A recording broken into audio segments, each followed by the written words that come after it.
Okay, sir, if you're ready, we can count you down. Okay. Here we go. In 5, 4, 3, 2, 1, and we're live. Welcome everyone to tonight's virtual regular meeting at 7 o'clock of the Livermore City Council, Monday, October 25, 2021. We had a closed session earlier at 6:15 this evening.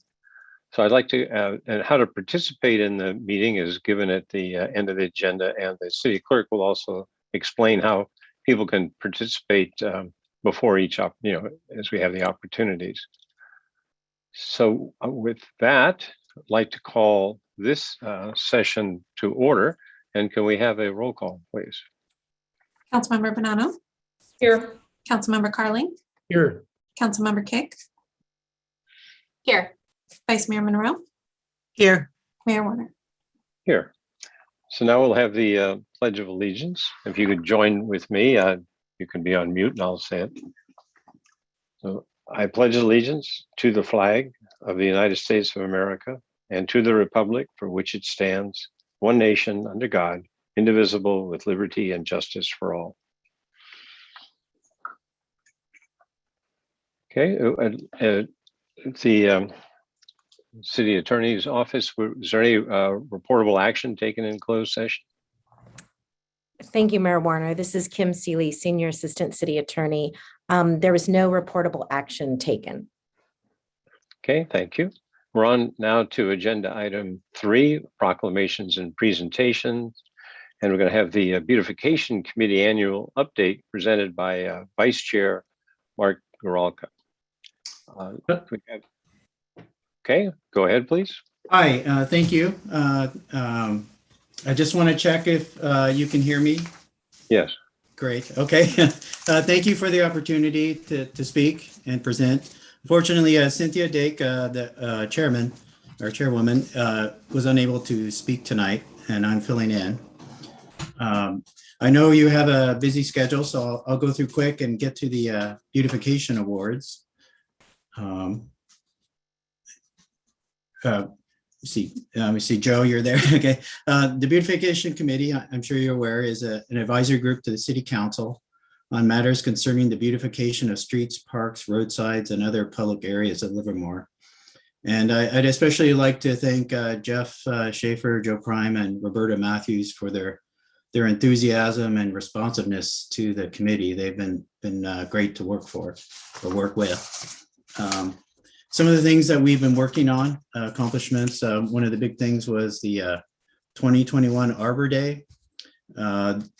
There was a distribution of informational bags to second grade school children. This was actually, I think the 2020 Arbor Day was postponed because of COVID. So this was great to get done. Also, what was new was there was a outreach on social media. There's a quiz and some activities for the children to do. And there's also a tree planting at the Springtown Open Space dedicated to the 2021 second grade classes. We're also working on developing a list of city areas for possible beautification improvements. That's an ongoing thing as we see them. Currently, we're looking at medians. Public Works is improving some of the medians on First Street. And also down by Lizzie Fountain. We're assisting in the planning for the 2022 Community Service Day. Again, those were postponed the last year or two, so there's a lot of catch-up work to do. Hopefully there'll be plenty of opportunities for the public to be involved in improving the city. We're also working on the Carnegie Park renovations. They're being done in different quadrants at a time. I think the van shelter has been done and they're working on another quadrant. And finally, the 2021 Beautification Committee Awards. So the Beautification Awards, they reward community pride. They encourage citizen participation in beautifying Livermore. They honor recipients' work, and they get an opportunity, the for yard signs to recognize the recipient and contribute to the city's brand. And something new that was done this year, it was there. We distributed some applications at the farmer's market, and also there's an online application, but it's a little more broader and less restrictive. We don't have as many like narrow categories. Pretty much the award was decided we were trying to get more nominations. So some of the categories are residential or commercial, water-wise, it doesn't have to be, or native plant landscapes, historical renovations, or pretty much anything that some of the citizens would consider a beautification and worthy of a nomination or an award. So that was something that was new this year. The first recipient is 5626 Bridgeport Circle.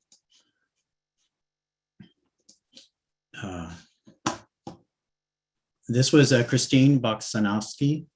It was a water-wise and native plant landscape. They took out the lawn and put in habitat for pollinators and wildlife with low water use shrubs.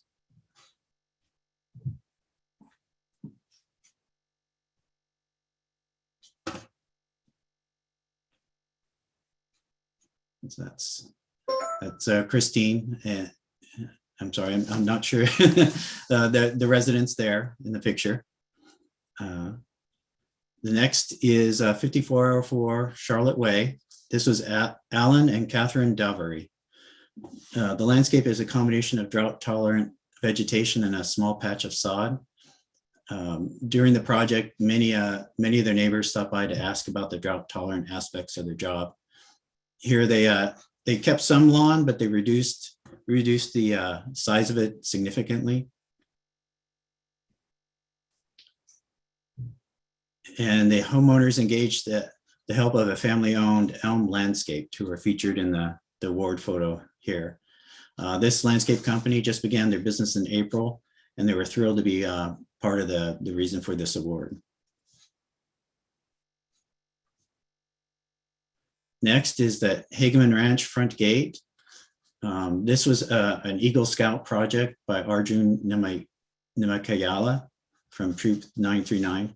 The project was approved by the City Historic Preservation Commission in October 2020, and it was completed in April 2021. The new gate is historically sensitive to and consistent with the design and materials of other fencing on the site in the original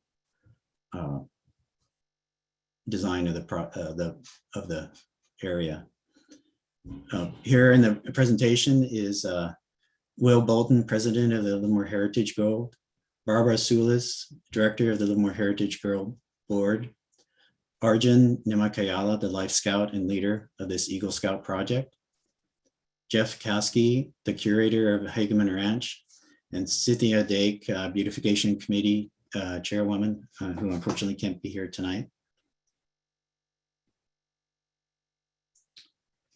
Next is 1758 Hollyhock Street, and that's Danielle and Kyle Burbank, and they did a front yard remodel. They added some lawn, but they also did a lot. They added fencing between the houses, awnings, planters in front of the windows, and improved the look of the area significantly.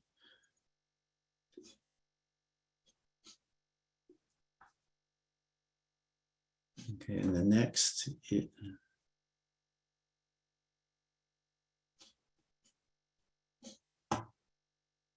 next is 2393 Sheffield Drive, and this is Alan and Nellie Throop.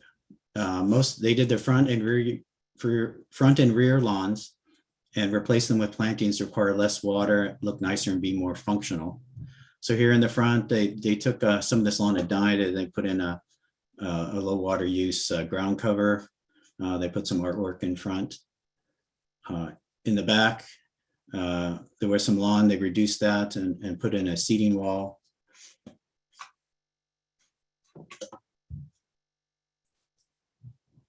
And this award primarily recognizes the front yard appearance and its effect on the surrounding community. The completed landscape work in both the front and backyards uses many desirable aspects such as water conservation and aesthetics, while plant selection emphasized low water use.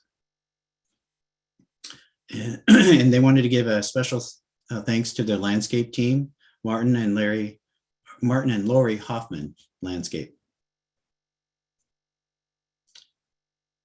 So congratulations to all the 2021 Beautification Award winners. It was a pleasure to see all these projects and to see the work, see their work.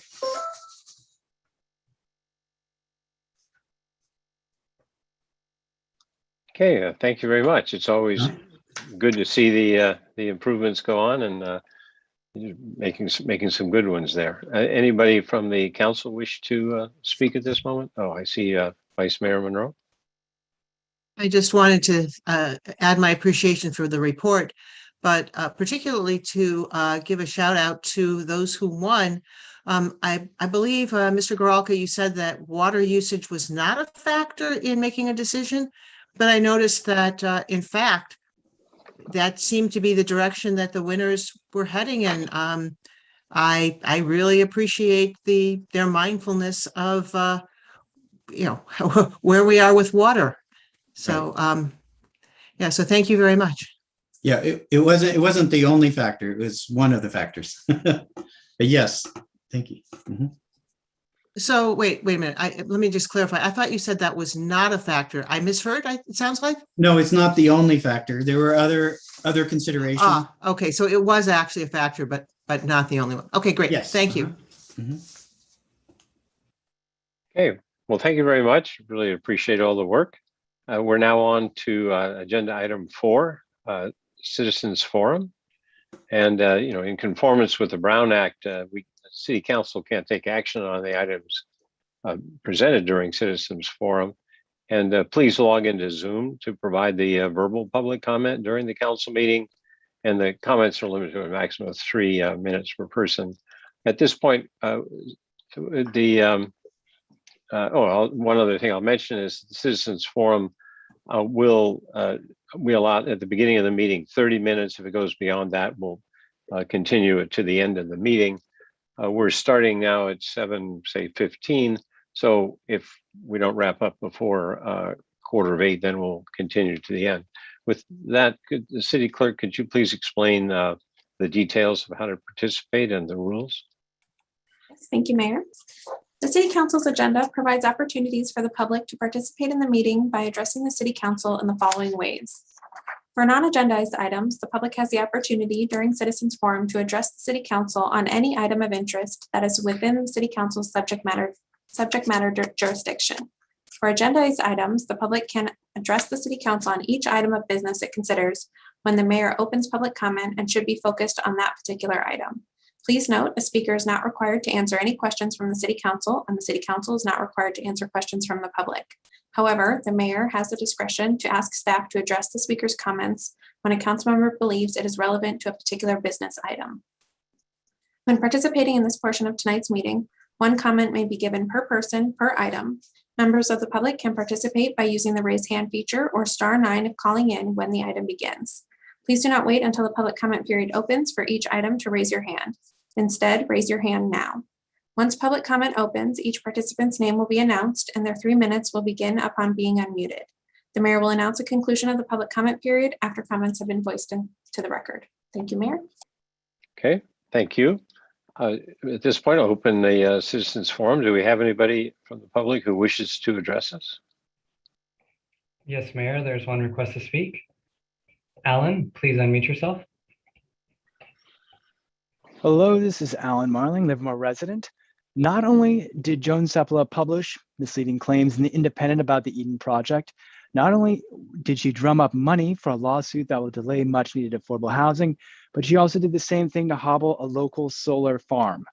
I thought about this as smoke from wildfires filled the sky a month or so ago. I remembered it also when the UN Secretary General said that the IPCC's climate change report is code red for humanity. And I recalled it again. I recalled this lawsuit again when the governor issued his July proclamation for clean energy. I will quote the ca.gov website.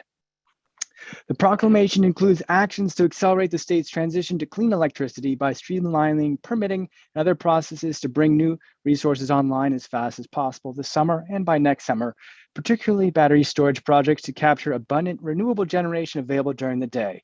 This rapid procurement and deployment of clean energy production will help end the vicious cycle in which generating energy contributes to the very climate impact emergencies that threaten energy supply. End quote. Nowhere in the report does the governor call for the pressing need for more frivolous lawsuits. In fact, Aramis Solar Project contains exactly the sort of battery storage that the governor cited as necessary for grid resilience. The top two needs of California are climate action and affordable housing. Joan Sepala and the Independent are standing in the way of both necessities and harming Livermore residents as well as the greater community. It bears repeating that a political group she funds, the Friends of Livermore, argued against solar energy on Earth Day in front of the Alameda supervisors. That is, they didn't simply try to fight the Aramis project, but solar energy itself. Joan Sepala's group said, quote, "The public need for solar is overstated or does not exist," end quote. That's what they said on Earth Day. Before half of California is again covered in toxic wildfire smoke, I call on the Friends of Livermore to recant their position against local clean energy. And out of respect for the constant evacuation orders issued this fire season, I called on the Friends of Open Space and Vineyards to drop their lawsuit against Aramis Solar. And given that the Dixie Fire alone burned 1,209 buildings this fire season, I call on Joan Sepala's group Save North Livermore Valley to stop endangering the lives of Californians with its lawsuit. And I call on everyone else to stop supporting these groups and the Independent until they do right by our community. Thank you. The next speaker is Ann Brown. Ann Brown, please unmute yourself. Hello, thank you. I would like to clarify, if I am commenting on an agenda item, should I wait until that item is discussed, or do I comment on it now? Agenda item time. Okay, then I will defer until agenda item 5.6. Thank you very much. Okay, thank you. Anyone else wish to address us on the Citizens Forum? That concludes public comments. Okay, I'll close public comment on Citizens Forum, and we're on now to the consent calendar. And I think I just heard that and the consent calendar is normally handled all in one block. I did hear that we have someone who wants to address us on 5.6. Any council member want to highlight any of the agenda items? Councilmember Bonanno?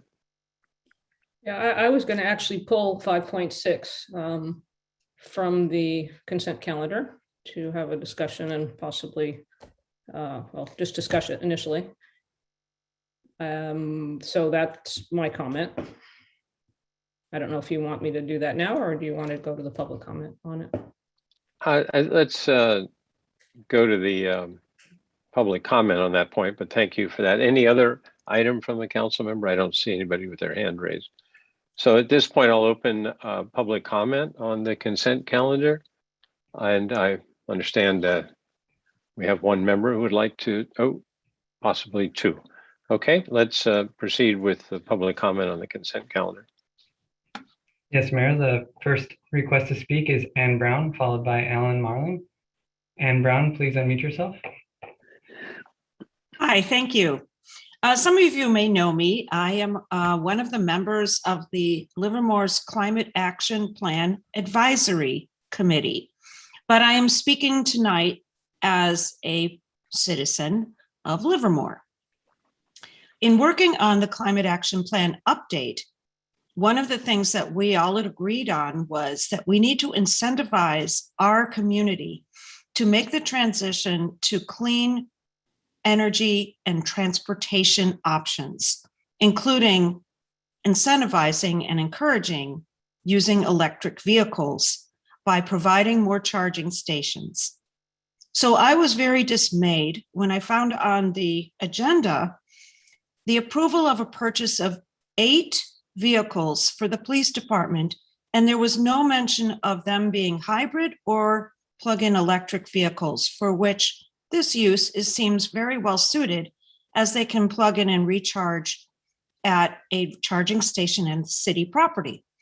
So I was curious to know, is there a reason why hybrid and electric vehicles are not being considered for this purchase? And if so, were considerations such as reduced costs in maintenance and, of course, fuel costs considered into the lifetime of these vehicles?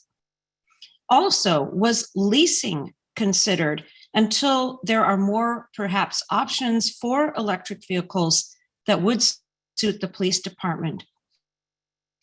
A quick search found that, in fact, there are police departments using electric vehicles. And I quoted or I linked that into my e-comment that I made so that everybody can read that. And I believe that it may be premature to approve this purchase without considering that we model what we want the community to do by purchasing or leasing clean energy vehicles, not only for the benefit of the entire community's air quality and health, but also for the policemen themselves to experience how effective electric vehicles can be, as it was quoted in that article that I read. So thank you very much for your consideration. Good night.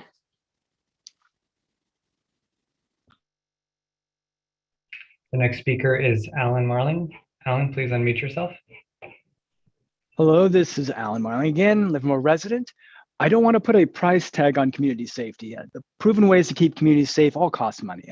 Policing is one, good schooling is another, as is counseling resources and affordable housing. Now, $300,000 plus is a pretty big price tag. And rather than rubber stamping this, I trust City Council will ask themselves some questions as the most cost-effective ways to make ours safe.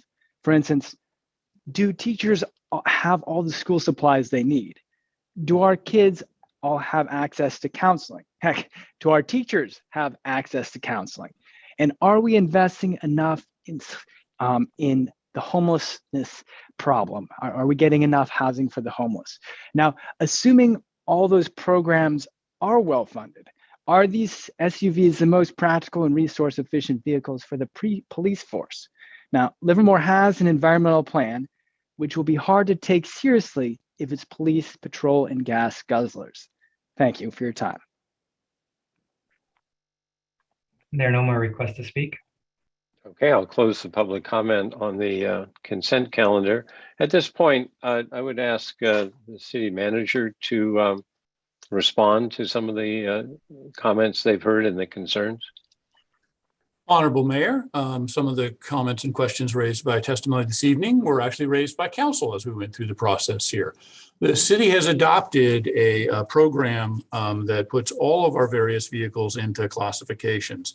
And those range from passenger vehicles that are used by the city, and actually a number of those are plug-in or hybrid vehicles, to essentially light duty vehicles, to heavy duty vehicles, to specialty vehicles. And of course, a police interceptor is a specialty vehicle. It's built in a very specific way.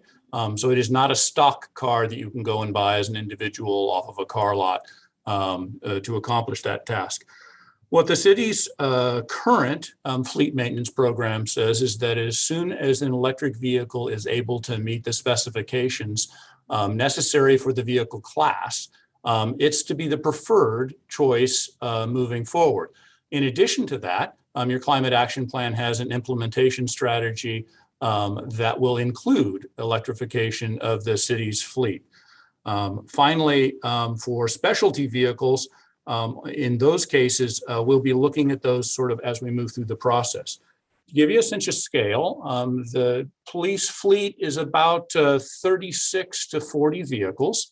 And the vehicle life on that is about 4 years. So we replace, in big round numbers, about 20% of the fleet each year.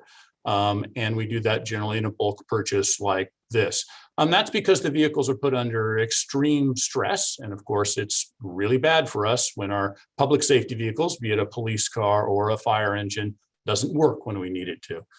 So from that perspective, their lifespan is a lot shorter than some of our other vehicles. At this point, my understanding from the fleet managers are that the true interceptor level vehicles are still under development. There are some police departments that have taken standard passenger vehicles like a Bolt, for example, or a Volt, or even a Tesla, and had those as a secondary vehicle, but we don't have anything that ultimately is a full police interceptor at this point, able to transport prisoners and do the whole range of tasks.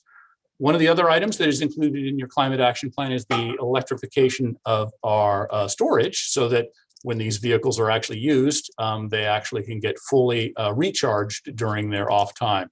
And so both of those strategies, the fleet electrification and the necessary infrastructure to recharge those, are part of your climate action plan. And I would expect that to continue to be rolled out. Probably our next big class of vehicles after the passenger vehicles, which we already have as either hybrids or plug-ins, will be our light duty pickups. And you've noted that 2 major manufacturers have brought out a full service light duty Ford F-150 and Silverado that meet sort of the fleet standards on that. So that'll probably be our next set of purchases. And then as we, again, roll out and each of those types of vehicles are able to be electrified, that's what your climate action plan calls for. Thank you. Councilmember Bonanno. Yeah, thank you for that, Mr. Roberts. So I have a few comments. I was going to bring this up as a matters initiated a little later on, and I will do that. But since we did get some public comment, I actually got a couple phone calls about this. I did want to raise it here on the consent calendar. So I think there are actually, someone made me aware of a Ford Explorer that is actually considered a interceptor. What's the title of it? Yeah, an interceptor utility with a hybrid powertrain. So I guess I'd like to know that we've at least explored everything that's out there for this purchase. There is the option. I understand that these vehicles in particular have very special functionality. I didn't know that they were replaced every 4 years, so that's a pretty quick turnaround. I would certainly expect that for the next set that we buy, we look very, very seriously at this. So I'd like to make sure that we've explored at least the opportunity to possibly get 1 vehicle maybe out of the 8. I'm just, I'm not necessarily asking. I guess I just want to make sure we fully explored what our opportunity here is with these 8 police vehicles. I feel like Livermore should be ahead on climate action, and we should be exploring technologies, with a lot of enthusiasm. I've been working a lot on the climate action plan as part of the subcommittee with Councilman Carling. I just feel like, we need to, as one of the members of our public says, model behavior we're going to ask our community to model. So I will have a matters initiated on this. I appreciate all the background. I wasn't aware of some of the points about these vehicles. I guess I'm going to just say if staff feels as if they've thoroughly researched what are opportunities for this procurement with respect to a hybrid option, I will just come back with matters initiated for something a little different, where I'd like to at least understand what our transition plan is for our entire fleet over the course of the next few years, or however long the transition plan would be. But I do want us to start to put some real words behind what we say we're going to do. So I'll leave it there, and hopefully we get a little bit more discussion if anybody else has comments on this. So if I may, before I go to Vice Mayor Monroe, Mr. Roberts, I think the question was, have you fully explored the Explorer, right? So explicitly was that looked at and found not capable? The hybrid vehicle was not spec'd in this particular case. We were planning to move to a full electric vehicle as our next step on that. If the council would like us to explore sort of hybrids as an interim step on this, we can certainly explore that. And as you noted, the vehicle life on these are relatively short by comparison. And so that is something that could be explored. I'm not familiar with the particular hybrid model that was suggested, But that is something we could take into consideration essentially essentially for our next purchase, to make sure that that was explored. So you don't think it's feasible even in this purchase to pick up one of those instead of all of these?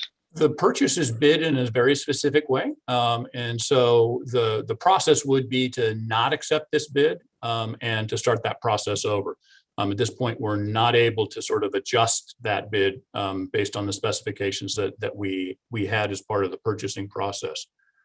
So your staff would recommend that this particular purchase move forward. But I certainly expect, based on Councilmember Bonanno's testimony, that we would get specific direction on the exploration of the hybrids as part of our spec change as we look at our next purchase of these types of vehicles. Okay, yeah, thank you. I would second what she said there. I mean, I just got a hybrid, mini SUV, and it mostly goes on electric. Anyway, Vice Mayor Monroe. So I share some of the concerns raised. I also understand the balance between ready for prime time versus not quite ready for prime time, where prime time is defined differently depending on the circumstances and the item and so on.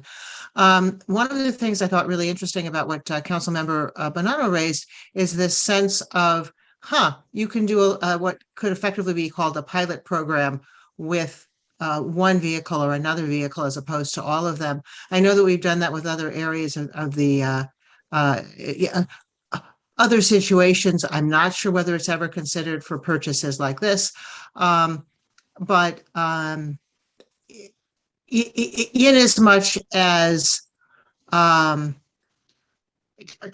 of the fleet might not be ready to go, but maybe one is, you might want, I would like to, I understand where we are in this situation.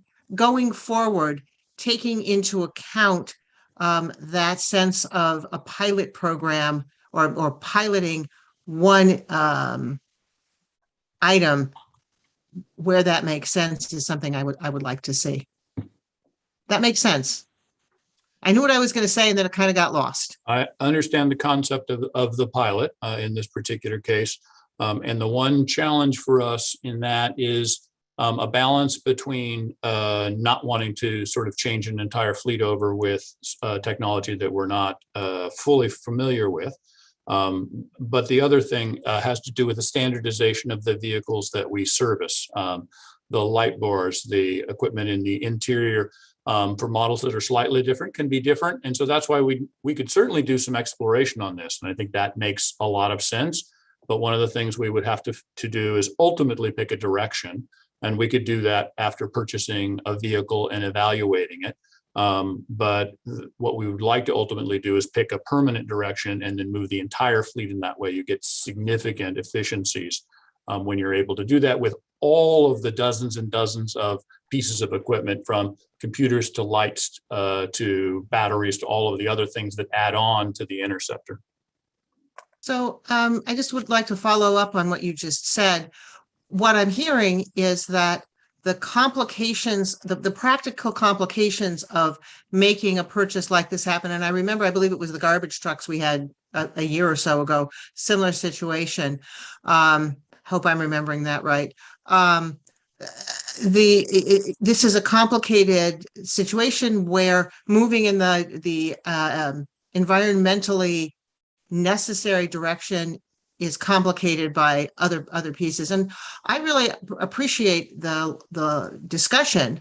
I am a little concerned about, more than a little concerned about the message this sends. I think that the concerns that both Ms. Brown and Mr. Marling raised are valid with regard to this doesn't look good.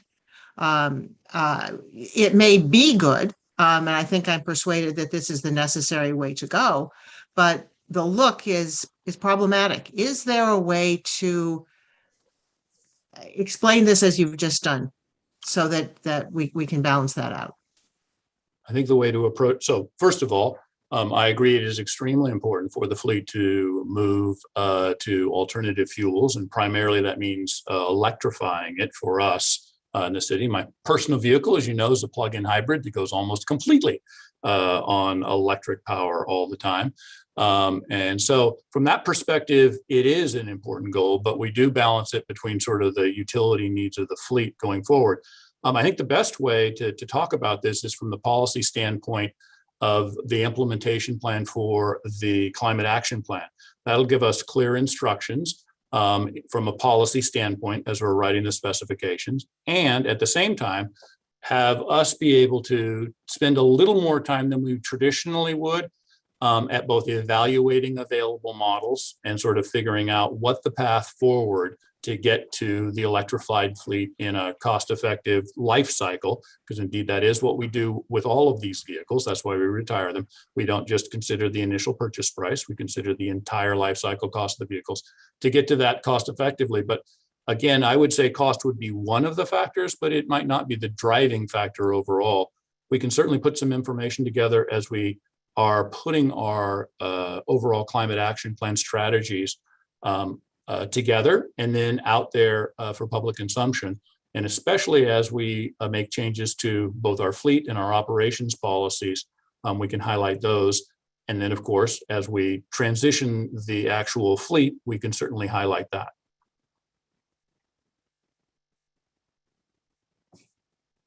Okay, Councilmember Kick. Sorry, Mark, you said that you were saying that we could consider this for a next purchase date. What does that look like? What is our next? Is that in a year from now, 4 years from now? About a year from now, I'd expect our next purchase date. And that's based on, the life cycle of the frontline vehicles is between 4 and 5 years. And so we do a purchase every year to 18 months. And that's just to keep the fleet up to date. This particular, obviously, the timeline for fleet replacement of the various different parts of the fleet is quite different, depending on what they are and what the outcome of failure is. If a passenger vehicle traveling with a planner has a problem, the world doesn't end. But certainly our police and fire vehicles were very protective of their ability to remain in service as a frontline vehicle. So theoretically, if there was a matters initiated at some point within the next year, we could see some sort of pilot program in a way that would be feel better to staff. So yes, is the short answer to you, and the slightly longer answer is we'd like to do a little research and provide some information in advance of that. Okay. Because that's something that I don't have the data at the top of my head about that, but that I think is a direction that staff would endorse, is gathering some information on this, providing that information to the council long in advance of the next purchase, and then having a discussion about that. Thank you. See, we're Councilmember Bonanno. Yeah, I was going to ask a similar question as Councilmember Kick about when our next procurement would be. Seeing that it may be as little as a year away, maybe 18 months, I feel a little bit differently. I was going to suggest as a potential option, because I think that there may be some technologies out there, some vehicles out there that could be part of this procurement. What I was going to suggest, and I guess I am going to just defer to staff on this one, because I'm not an expert, and I feel like we're all taking this seriously, and we're going to affect this transition, and maybe this procurement is not quite the right time given what I've heard. But one of the options we have tonight is to potentially not vote on this one tonight. I don't know what the technical term is, would table it and let at our next meeting, staff come back having done a little bit more research. And if this recommendation is the same, the recommendation is the same. I don't know how urgent putting this procurement in is at this moment, whether it can wait till our next meeting, potentially. I'll just throw that out as something we could consider, but I'll just leave it there. So before I go to Councilmember Carling, I think that's a question the city manager should answer, because I'm also inclined to think that because of the statement that the hybrid option was not explicitly evaluated, and the main concern that you mentioned was that the vehicle work, and we know hybrids have got gas engines, but they don't usually use them very much. So in terms of reliability, hybrids, they got 2 power sources, so they should be twice as reliable in some sense. So could you answer that question? Because I think what I'm hearing is would like to hear more about why the hybrid option isn't viable right now. We can certainly continue the item and bring you more information on that. Just to sort of give you a bit of perspective on sort of the process, ultimately, if the council determines that a different option is one they would wish to pursue, we would go through the process of creating a specification, going out through a bid process, receiving bids, and bringing the item back to council. In big round numbers, that's sort of 5 to 6 months of sort of time to change the bid. If the life cycle of the vehicles were 20 years, I would say that's just absolutely appropriate to do. And in the case of a vehicle that has a much shorter lifespan, it seems like a little more time making that adjustment so that we'd be ready by the next time we're ready to procure would be the appropriate course. But staff's poised and ready to follow council's direction on either of those options. Oh, well, thank you for that. I mean, I keep my cars 30 years, so I have a different perspective on it. But and that's why we don't let you buy our police cars, sir. Right. But Councilmember Carling. Yeah, thank you. Yeah, it's good. We're not following your path on keeping cars.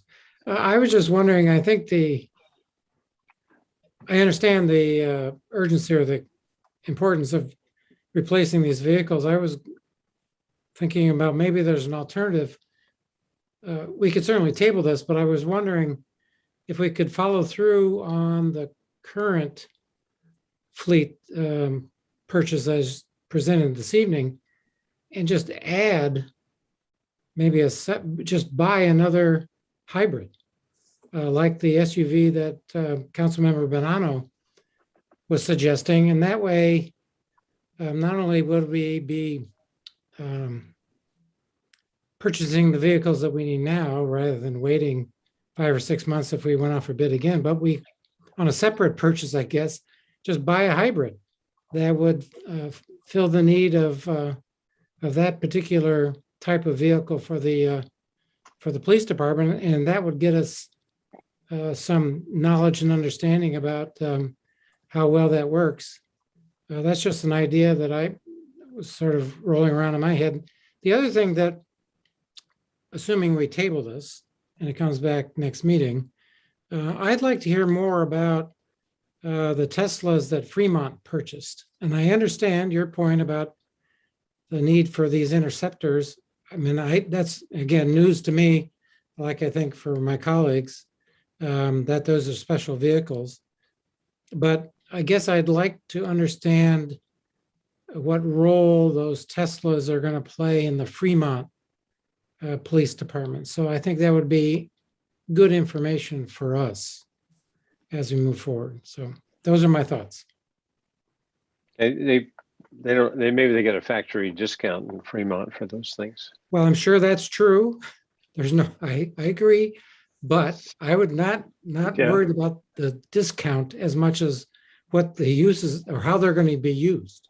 Right. No, I was just kidding. I think, if I could, I just want to make sure these vehicles we're talking about are being bought Ford, and they are the what would be interesting to know is the distinction between that particular thing that we've got, this purchase order, and the hybrid version of it. Is it significantly different? Because you mentioned, the fit of the lights and the whole other thing, so that when police get in there or someone gets in there, they know that it's, somewhat familiar. I can understand that. So I'll recognize Councilmember Bonanno in a second, but I think my suggestion is, at this point, is that we continue this until the next meeting, and we understand explicitly some of these performance differences. But it strikes me that what Councilmember Carling just said, and I think it's similar to what Councilmember Bonanno was getting at the beginning of the discussion and it goes along with Vice Mayor Monroe's both and kind of thing. Let's get this set, and then let's buy a couple of hybrids along the path here, if that makes sense. And maybe we can accelerate part of our purchase in the next tranche, and that's the way we would do it. So, Councilmember Bonanno. Yes, I was going to move that we continue this item 5.6 to our next meeting and give staff a chance to do a little bit more research and give us a recommendation that may be the same or may be different to include a hybrid option as well. So I would just, at this point, just think we've had a great discussion and turn it back over to staff. Unless there's urgency to put this order in the next 2 weeks, I think that we would be well served to have them do a little more research and answer Councilmember Carling's questions as well as all the other ones that were raised. So I move continue this item till our next regular scheduled meeting. Okay, and I'll second that. Now, if I could, I'll need a little procedural help here in how this is done, because I think we were talking about the consent calendar as a whole. Now we've been talking about one particular item, and I know we can. So I don't know if we have to have motions to pull or stuff like it, or whether I can do it. So if I could have the city attorney's office help me with this as to how we get through this. But I think where we want to go is one resolution to pass the entirety of the consent calendar minus 5.6, and then do we need a motion to continue 5.6, or can I just do that? This is Kim Seeley. I would have a motion to continue the item. Okay, and we have that, and it's been seconded. Any discussion on that? Okay, can we have a roll call, please?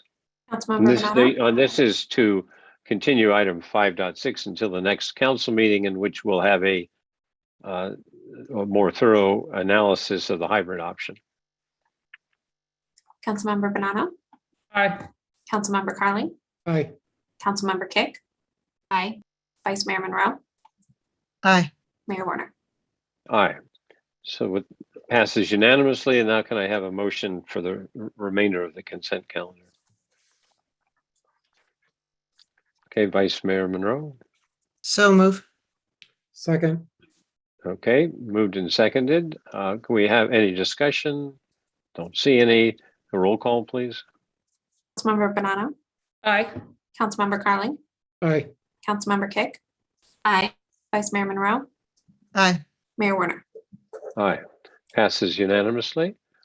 So we're now on to public hearings. And this one is adopting by reference and opting into the Alameda County Waste Management Authority's Organics Reduction and Recycling Ordinance, and amending the Livermore Municipal Code to require the reduction of organic and recyclable materials deposited in landfills. And let's see, we're just a second. Somebody took away my screen on me there. So so we're going to be holding a public hearing on this. I think we've already dealt with this in a consent calendar. So now this is coming back in a sort of a reverse order. But could we have the staff report, please, at this point? Honorable Mayor, this is Mark Roberts, the City Manager, and I'm going to introduce Judy Earlson, Public Works Manager, who's going to lead us through this item. And you are correct. You've already had one of your hearings on this, and this is the hearing. And if you so choose, adoption this evening of this particular item. So, Ms. Earlson. So good evening, Mayor Warner and members of the City Council. This item requests the City Council consider the Organics Reduction and Recycling Ordinance to comply with the requirements of SB 1383. In September 2016, Governor Brown signed into law Senate Bill 1383, the short-lived Climate Pollutant Reduction Act of 2016, which established aggressive targets to achieve a 75% reduction in the statewide disposal of organic waste beginning in 2025.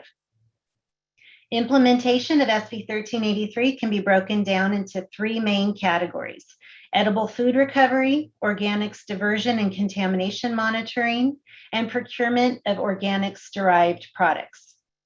The third amended and restated agreement with Livermore Sanitation, or LSI, for solid waste, recyclable materials, and compostable materials services identifies both the city's and LSI's responsibilities for compliance with SB 1383, but does not include all of the requirements outlined under SB 1383 for organics monitoring, reporting, and contamination reduction.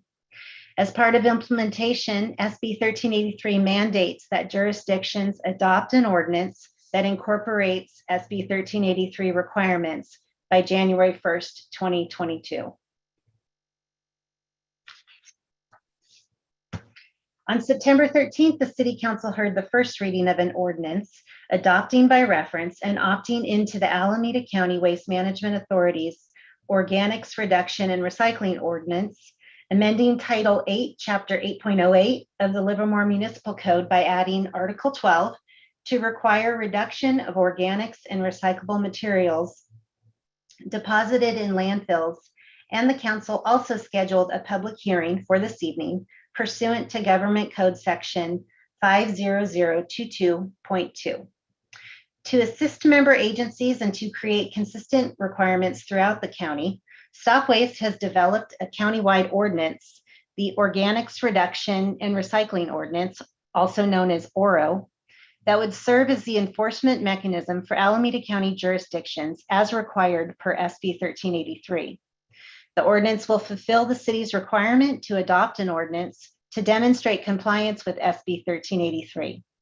If the City Council opts to participate in the ORO, Stop Waste will work on behalf of the City of Livermore to meet several of the requirements of SB 1383, and Stop Waste will implement the proposed rules with their existing resources. If the City Council declines to opt into the ORO, Livermore would be responsible for adopting its own ordinance language and for implementing all of the requirements as described by SB 1383 on or before January 1st, 2022. The financial impact, sorry about that. The financial impact to the city of implementing SB 1383 is expected to be significant. The cost to implement and enforce SB 1383 have been estimated at $200,000, an amount which is currently included in LSI rates. This does not include procurement requirements. Compliance with the required procurement of qualified organics-derived products could range from $1.1 million to purchase compost and up to $2.4 million for the purchase of mulch. In addition to the implementation requirements of SB 1383, maintaining detailed records and annual reporting are required for all aspects of the regulation. CalRecycle has the ability to assess fines on jurisdictions ranging from $500 to $10,000 per day for noncompliance, depending on the severity of the violation. Staff recommends that the City Council hold a public hearing pursuant to Government Code Section 50022.2 to consider the second reading of an ordinance adopting by reference and opting into the Alameda County Waste Management Authority's ORO, and amending Title 8, Chapter 8.08 of the Livermore Municipal Code to require reduction of organic and recyclable materials deposited in landfills with an effective date, enforcement date of January 1st, 2022, as required for SB 1383. Thank you for your consideration, and Stop Waste and LSI staff, along with city staff, are available for questions. Okay, before I go to questions or comments from the council, I'll open the public comment on 6.1. Do we have anybody who wishes to address us? Aaron? Yes, Mayor, there's one request to speak. Ann Brown, please unmute yourself. Hi, thank you. I'm excited to share that I was on a wonderful webinar with Northern California Recycling Association. And there were many tools that were discussed and demonstrated for helping communities and school districts reduce their organic waste. One of them was it's basically a video that students at Amador Valley High School made to help their community reduce the amount of contamination in their recycling program and to increase proper recycling of food waste and organic waste. So there's tools out there that are locally produced by our youth that can be used to educate the public and hopefully perhaps reduce some of the costs that were quoted in reducing food waste. And I would also love to see what the schools program, the state of that is now. I know that before COVID, many of our schools were recycling food waste from lunch areas as well as the food preparation kitchens. And so that would be fantastic for the city to see if the district still needs support in that, or are they independently able to pull all that off post-COVID. So thanks very much. Good night. There are no more requests to speak.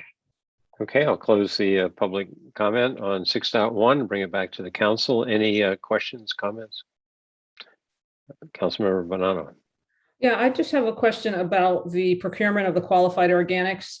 If I read the staff report correctly, if there's not enough supply, there's a formula used to calculate how much Livermore would have to be required to annually procure. And it sounds as if, again, if I'm reading this correctly, that the supply doesn't exist. Can we still be penalized? And if I'm not reading it correctly, what is our plan for procuring? And then what do we do with this mulch and compost? And how are we planning to cover the cost? Is this something that just has to get passed on to the customers, LSI customers? I just want to understand a little bit better our plan for this and whether I read the report correctly. So staff continues to explore a number of options. Yes, you're correct that because all the jurisdictions are under the same requirements, supply will be an issue. Currently in Livermore, we have a compost giveaway. We also have trucks that run on CNG that could be converted to qualifying RNG if we could purchase that material in the marketplace. Again, supply is an issue. And we're also working with our partners at Stop Waste to help us with their procurement requirements in terms of not only purchasing, perhaps bulk purchasing may cut some of the costs, but also application. They have property out at the in the Altamont, and I do have Stop Waste staff on the call, Kelly Schoonmaker and Rachel Balsley. They may have more information on the procurement as well as the spreading of compost on their properties and their carbon sequestration projects.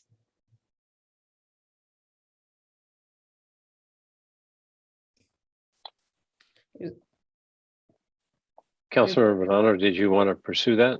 Well, I guess I just still not clear to me how this loop closes. It sounds like the state is requiring something that we don't have the supply to meet. Is there any chance they're going to adjust the formula until there's materials? I mean, it sounds like we can use RNG for our vehicles and get a offset for this or something. I mean, I don't want to belabor this too much, but it is a little unclear to me how we're going to handle this. But I guess if we're all in the same boat, we'll figure it out. But sounds like it's one of these things that we've been asked to do that really doesn't have a viable.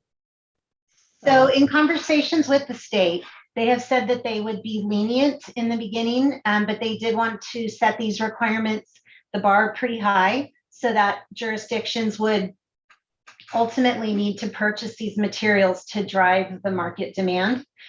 If we were able to purchase qualifying RNG to power our currently powered CNG trucks, we would meet the requirement that the state puts on us. So that is one of our options if we could purchase that that type of qualifying RNG. It's just not available in quantities that we would need right now.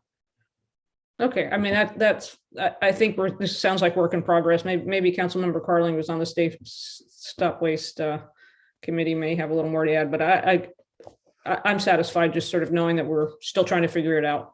Thank you.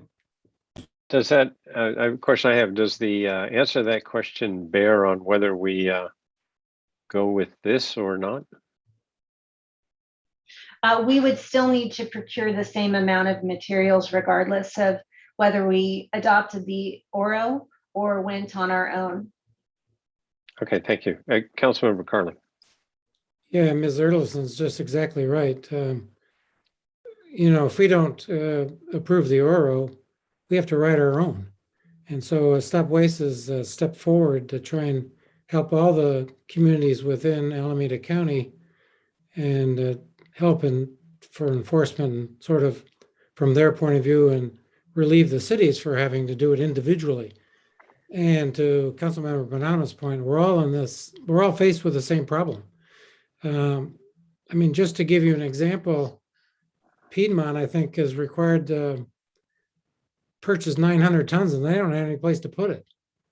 They're a city within a city and have a few public parks. But even if they could purchase it, they're not sure what they're going to do with it, where to put it. So the point that Ms. Erlison made is we're all in this together. Stop Waste is trying to help us all out in terms of Alameda County. And I certainly urge us to support this measure. Thank you. Do they have extra space at the Capitol on the grounds there for this stuff? Well, you could ask the former governor. All right. So I don't see any other hands raised. Councilmember Carling, do you want to make the motion? I'll move staff recommendation. I'll second. Okay, first and seconded, and any discussion on it? Don't see any. Can we have a roll call, please? Councilmember Bonanno, Aye. Councilmember Carling, Aye. Councilmember Kick. Aye. Vice Mayor Monroe, Aye. Mayor Warner. Aye, passes unanimously. Okay, we're on to item 6.2, hearing to consider increasing the city's affordable housing in lieu fee from $29.23 to $39.94. We have the staff report, please. Honorable Mayor, this is Mark Roberts, your city manager, and Claudia Hernandez from our Housing and Human Services Division will lead us through the update of the sales prices, rental rates, and income limits for our affordable housing fee. Good evening, Mayor and City Council. You guys hear me okay? Yes. I'm Claudia Hernandez, Housing Administrative Technician for the City of Livermore. Tonight for City Council's consideration is the approval of the updated income limits, affordable sales prices, and rental limits for the city's affordable housing programs and the in lieu housing fee. City Council adopts new income limits for households participating in the affordable rental and homeownership programs annually. The city uses income limits that are published annually by the California Department of Housing and Community Development for Alameda County, using the median income that is determined by the U.S. Department of Housing and Urban Development. The maximum income limits are adjusted by household size and range from extremely low to moderate income levels, which is 30% to 120% of area median income. In 2021, the median income for a 4-person household increased approximately 5% from 2020.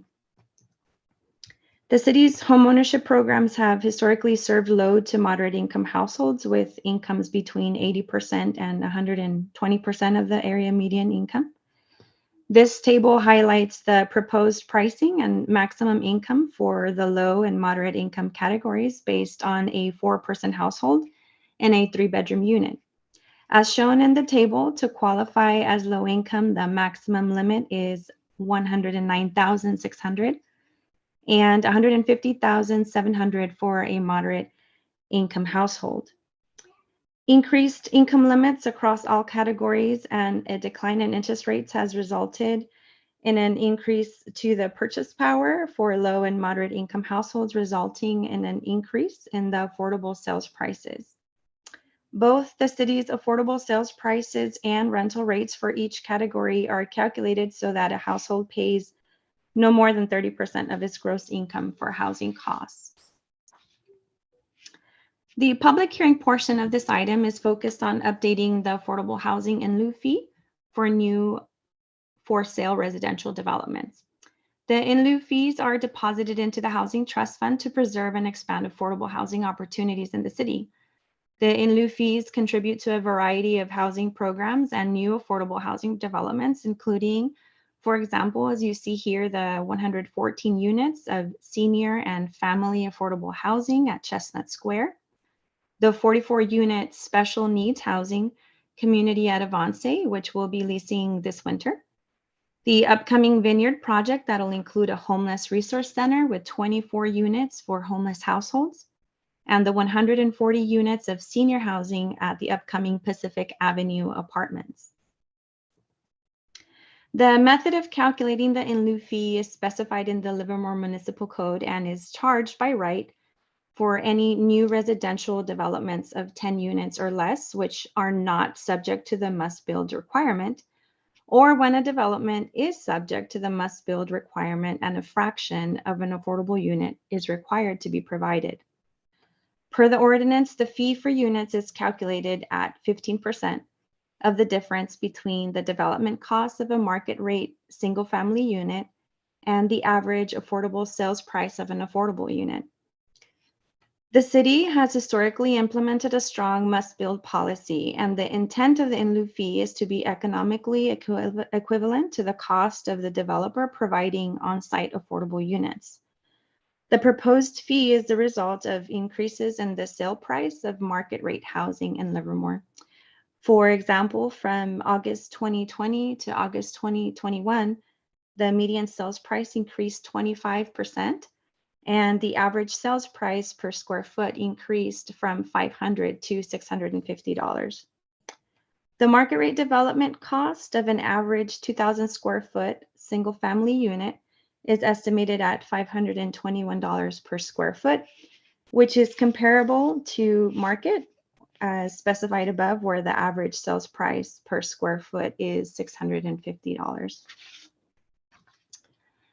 Staff recommends the City Council adopt a resolution establishing maximum income limits for extremely low to moderate income households, which will apply to the city's first-time home buyer and affordable rental programs, to the maximum for sale housing prices for the affordable homeownership program, which will be effective for homes sold during the 2022 program year, and establishing updated annual rent limits for city restricted affordable units effective upon adoption.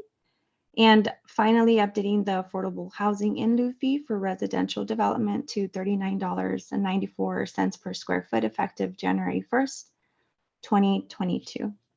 This concludes my presentation, and staff is available for questions. Okay, thank you. Before we go to questions, I'll open the public comment on this item. Anybody wish to address us? Mayor, no comments have been received. Okay, I'll close it. Public comment on this one, and now bring it back to the council. Any comments or questions?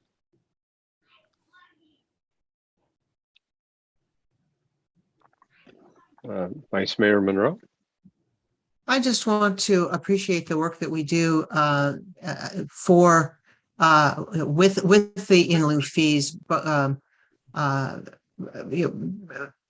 and the list that was just given is just as indicative of where we are and where we're going. If there's no other comments, I'd be happy to move this item forward. I really have no questions. So I'll take that as a motion. Sure. Do we have a second? I'll second the item. Okay. So it's been moved and seconded at this point. Opportunity, any further discussion on this item by anyone? Vice Mayor Monroe, you have your hand up. Okay. Seeing no. Okay, good. So you have a roll call, please? Councilmember Bonanno, Aye. Councilmember Carling, Aye. Councilmember Kick, Aye. Vice Mayor Monroe, Aye. Mayor Warner. Aye, passes unanimously. So we're on now to item 7. We have no matters for consideration. We're on to agenda item 8, the council committee reports and matters initiated.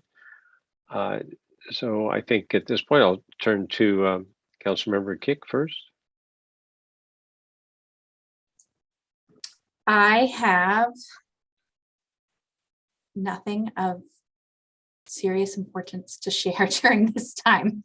I always forget that I go first, so I will pass it on. You're good. Okay. Councilmember Carling. Thank you. I was traveling today, so I didn't have the opportunity to send in my meetings electronically, so I'll just whip through them and quickly. On the 13th, I attended the community monitoring committee meeting. The 19th, Stop Waste meeting. Was enjoyed going to the grand opening of Anaconda, which is a new, I guess, tapas and wine bar that's behind where Livermore Plaza is being redeveloped. But I did want to spend just a couple of minutes on the 21st, last Thursday. I attended a meeting of the Central Coast Ranchland Coalition, which was sponsored by a number of organizations, including Stop Waste. And it was about carbon farming. And it was really quite interesting. And it's the folks that attend this, and it was at the Martinelli Center here in Livermore. So the folks that attended, of course, are folks that, wildlife managers and others that are concerned about the environment, but also a number of owners of ranches in the area. And so it was quite interesting hearing their point of view, as well as those that are very much in support of environmental issues. But this carbon farming is, and we talked about it earlier with respect to the Stop Waste 6.1, regarding how do you store carbon in the soil in a more effective way. And one way is by doing carbon farming, spreading compost on a field, and it fixes carbon in the soil in ways that increases the carbon content of the soil. And as mentioned earlier, I think Ms. Erlitzen mentioned it, Stop Waste actually has some land in the Altamont where they're currently doing this.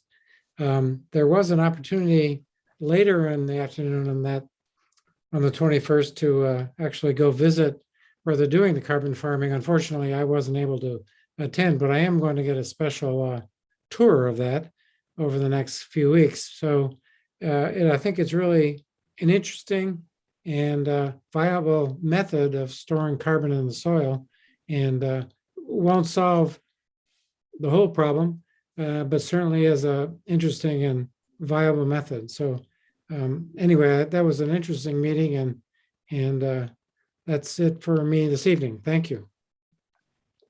Okay, thank you. Councilmember Bonanno.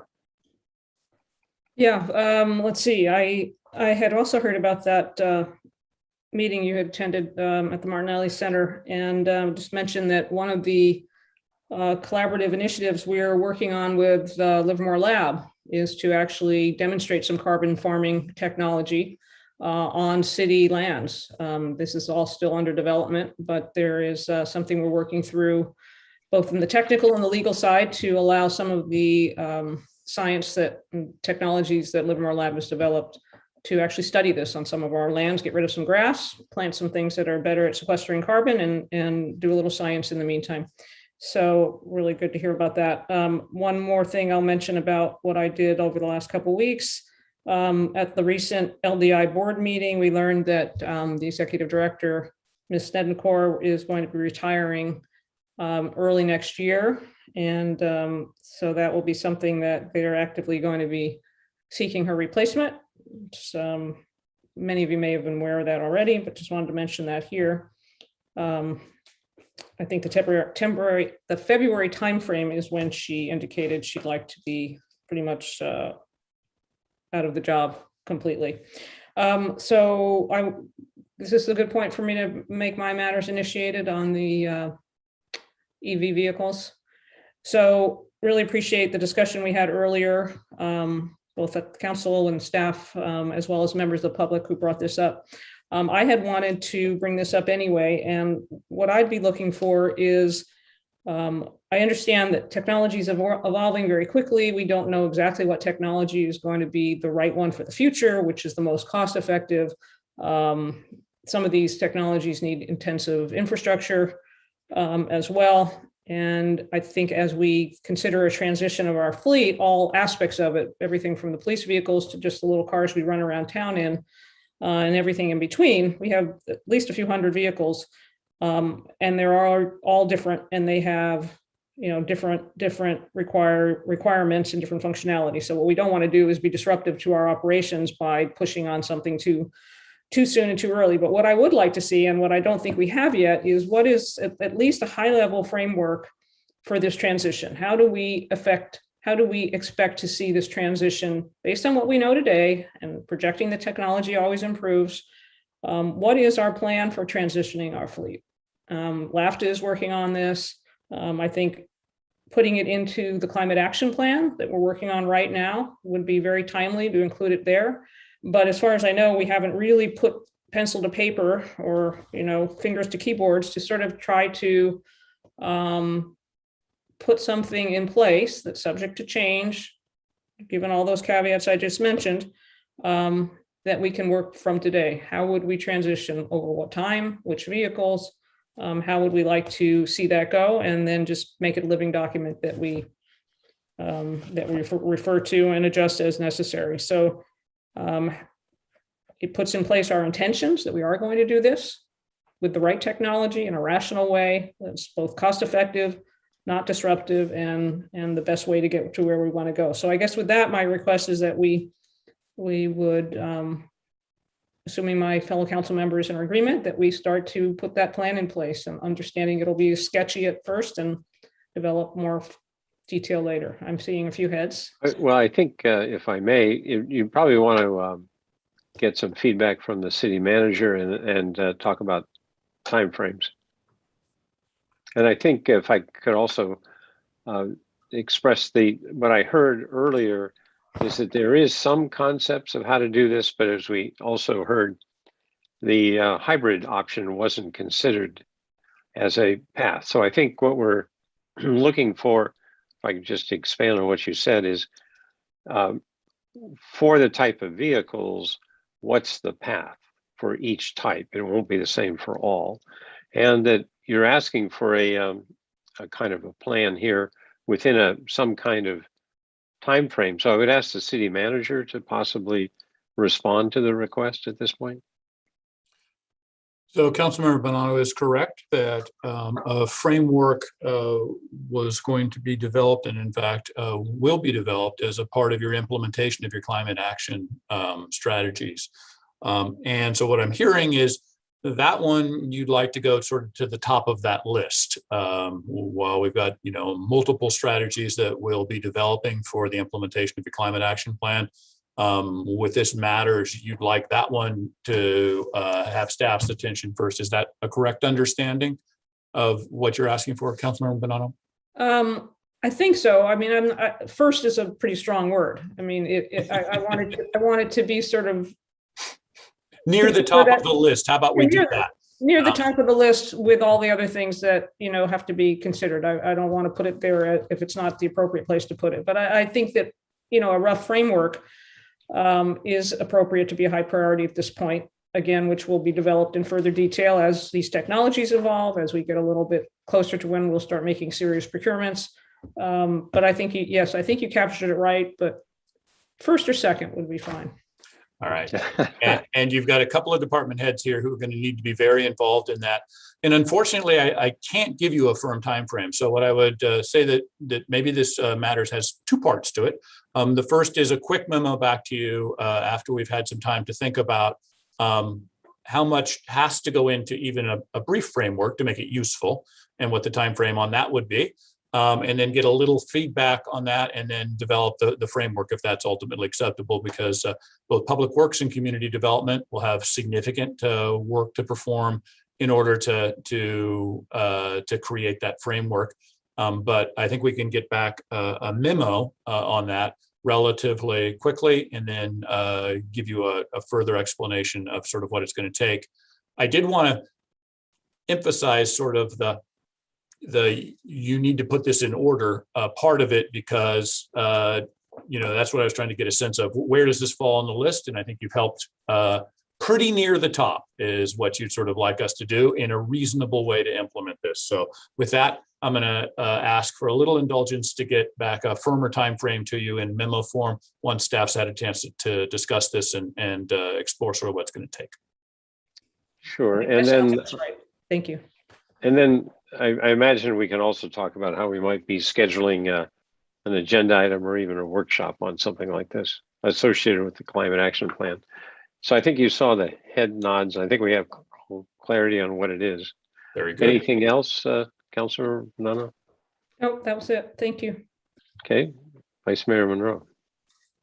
Good evening. So first of all, I want to say something about the carbon farming, which I'm going to take a matter of this is what my kids have been doing up in Vacaville. They've got a farm, and they've been desperately working to figure out how to make this happen. So it's something that's really near and dear to me personally. I'm curious to know the difference between carbon farming and carbon sequestration. I think they're the same. I'm not asking for a discussion here. This is cool stuff. That's all. In terms of, I did manage to get a report in. I just wanted to highlight a couple of things. Actually, it was all really good. So, it may be longer than shorter. We said goodbye to the Thursday farmers market. It was just, it's always sad to see it go. Once again, we're looking for feedback on the general plan from residents. So that was last day is always sad. Sunday markets continue. That's always good. I also wanted to mention the youth art banner exhibit opening, which brought together 6 banners, including fellows from the Pedrosi Foundation, Tri-Valley Writers, Quest Science Center, Jazz Lab and Element 116, Del Arroyo 4-H Club. And then this was put together, it was organized by Thomas and Dewhurst, who has and her students participated as well.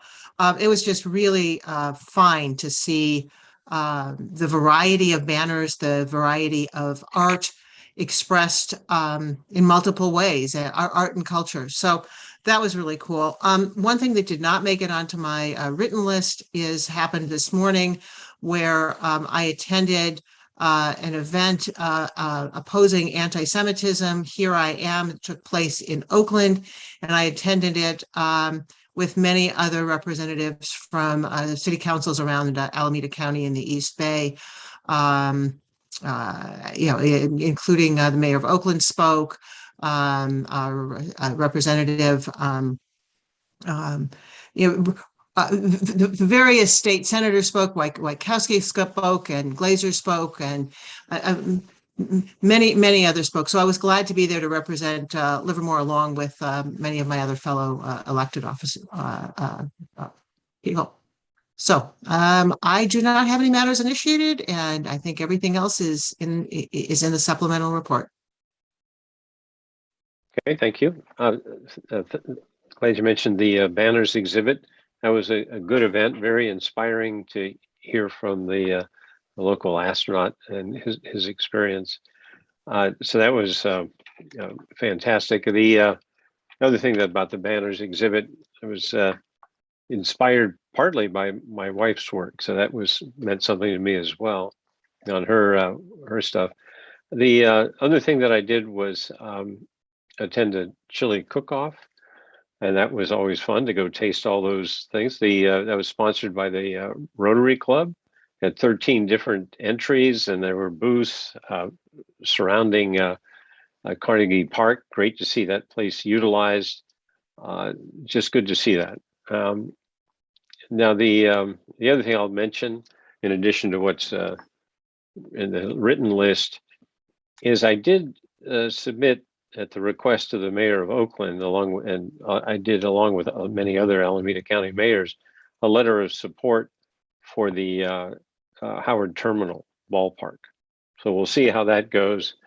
And a key issue there is the county is being asked to forgo the tax increment associated with the revaluation. And there's one supervisor that's kind of really questioning whether to do that. I think many of the other supervisors in support, but I would just point out, if they don't give up the tax increment from the reevaluation, they won't be getting any increment anyway. So they can, if they don't give it up, they're going to get all of nothing. So I'm in favor of that project. It's highly problematic and complex, but it looks like it would be a real value for the region. So I submitted a letter of support. I do have one question. It's not matters initiated, but I would like the city manager to give us a quick update on how we weathered the storm and the impact on our drought situation. Honorable Mayor Mark Roberts, your city manager. Overall, the city weathered the storm extraordinarily well.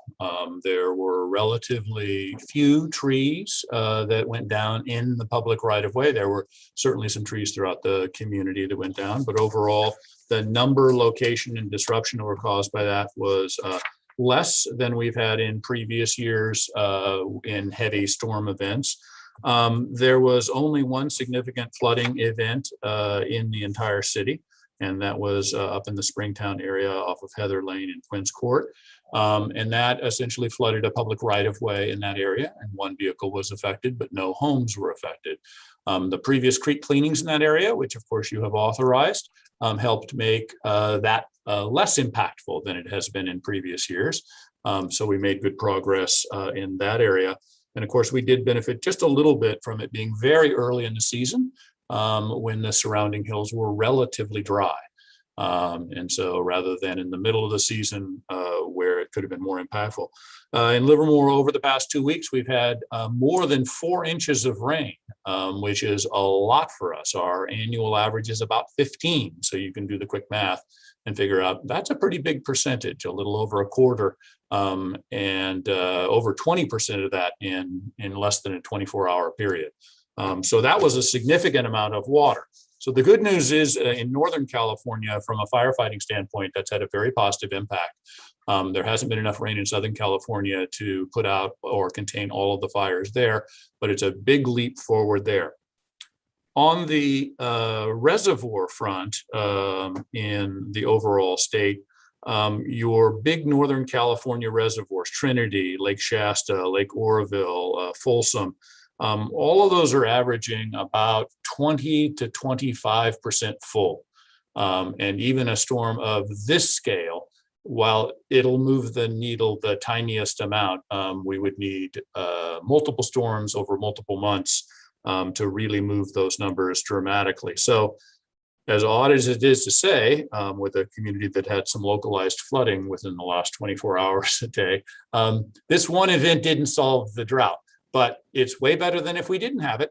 So from that perspective, it's a good thing, and it will move the needle a little bit. But this is sort of indicative of what at least the folks who study the hydrology think we're going to get more of, which is periods of lots of dry and then periods of extreme wet, and some more emphasis on the actual storm events being more significant, even if they're overall part of a pattern of being drier. So the good news is we had very little damage. The other good news is it's any water helps, but we've got a big deficit to dig out of. Okay, well, thank you. And with that, we're going to be adjourned until our regular virtual city council meeting on November 8th, 2021 at